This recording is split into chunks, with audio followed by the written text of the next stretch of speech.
Hello বন্ধুরা, good evening. দেখো এখন আমি টিফিন করছি সন্ধ্যেবেলা। দেখো এখন খাচ্ছি তোমার পপকর্ন আর হচ্ছে তোমার ব্ল্যাক কফি।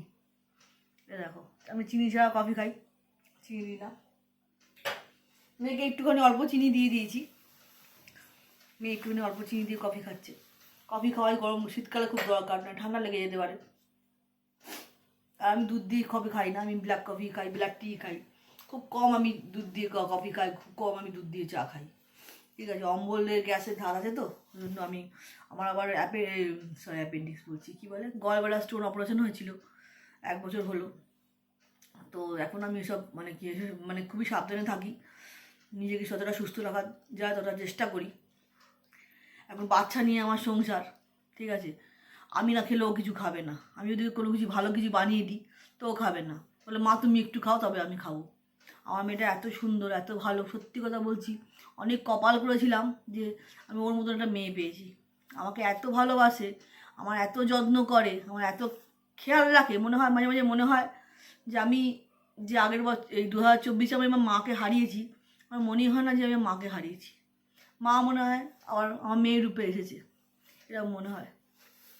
যাই হোক, কী বলবো, মাকে হারানোর কষ্ট যে মাকে হারায় সেই জানে। নিজের লোকই বোঝে না মাকে হারানোর কষ্ট, তো অন্য লোক কী বুঝবে বলো? যারা মাকে হারিয়েছে তারা নিশ্চয়ই বোঝে। যেমন আমি বুঝতে পারছি মা হারানোর যন্ত্রণাটা কী। পৃথিবীর সব দুঃখ একদিকে, জানো তো, আর মা হারানোর যন্ত্রণা, মা হারানোর দুঃখ আর একদিকে। মা যেমনই হোক, মায়ের যতই বয়স হোক, মা যেরকমই হোক, সে মা।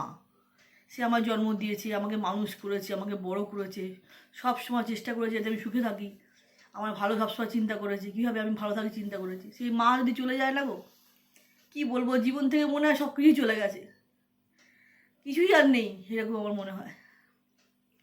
কিন্তু বাঁচতে তো হবে, কারোর জন্য না হয় আমার এই মেয়েটার জন্য তো আমাকে বাঁচতে হবে, তাই না?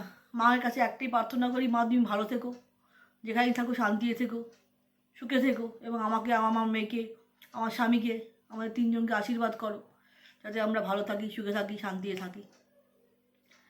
তো আমার এইটুকুই বলার ছিল। আর কি বলবো তোমাদের কাছে, তোমরা তোমার বন্ধু, তোমাদের কাছে তো সবই শেয়ার করতে পারি, সুখ দুঃখের কথা সবই শেয়ার করতে পারি। জানি সব বন্ধুরাই আমার কষ্ট দুঃখ বুঝবে। যাই হোক, আর কি বলবো। তো এখনও রাত্রির রান্না কিছু হয়নি, রাত্রির রান্না দেখি রুটি করব, ইচ্ছে আছে, তরকারিটা করা আছে। আজকে তো নিরামিষ, তরকারিটা সকালে করেছিলাম, নিরামিষ তরকারি, ফুলকপি আলু দিয়ে তরকারি করেছিলাম। রাত্রি একটু রুটি করে নেবো।